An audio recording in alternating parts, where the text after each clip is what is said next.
before you quit,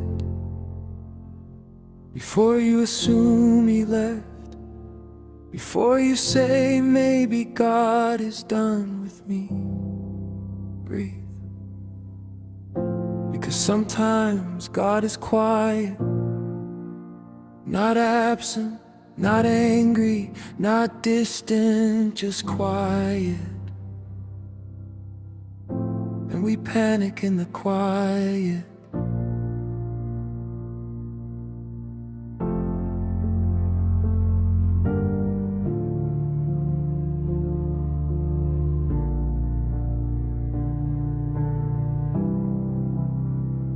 We're used to noise, notifications, opinions, voices telling us who we are, what we lack, what we should be.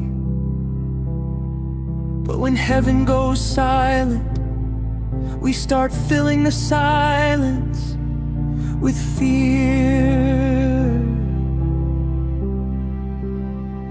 Did I mess up? Is he disappointed? Why hasn't he answered? But what if the silence is not rejection? What if it's preparation? Because silence doesn't mean God isn't working. Seeds grow in silence, roots develop in silence, muscles rebuild in silence. And faith, real faith, is built in silence. Anyone can praise when prayers are answered. Anyone can shout when doors open. Anyone can testify when the breakthrough comes. But can you trust when it's quiet? In book of Job, Job lost everything, his wealth, his children, his health, and heaven was quiet.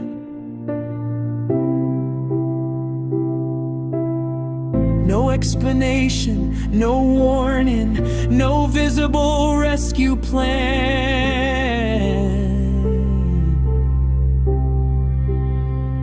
Silence did not mean abandonment. It meant God trusted Job's faith to survive the silence.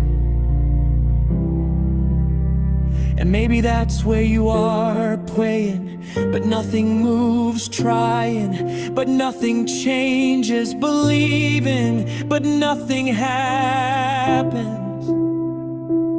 And you're wondering if your obedience even matters. Let me remind you,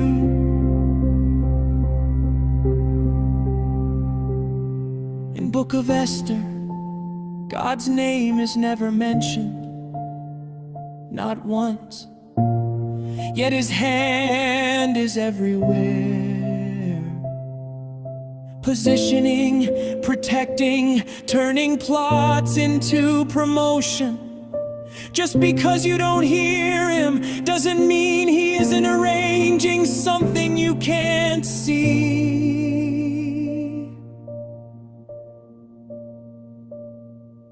Silence is not the absence of God, it's the invitation to deeper trust. Because when God speaks loudly, we rely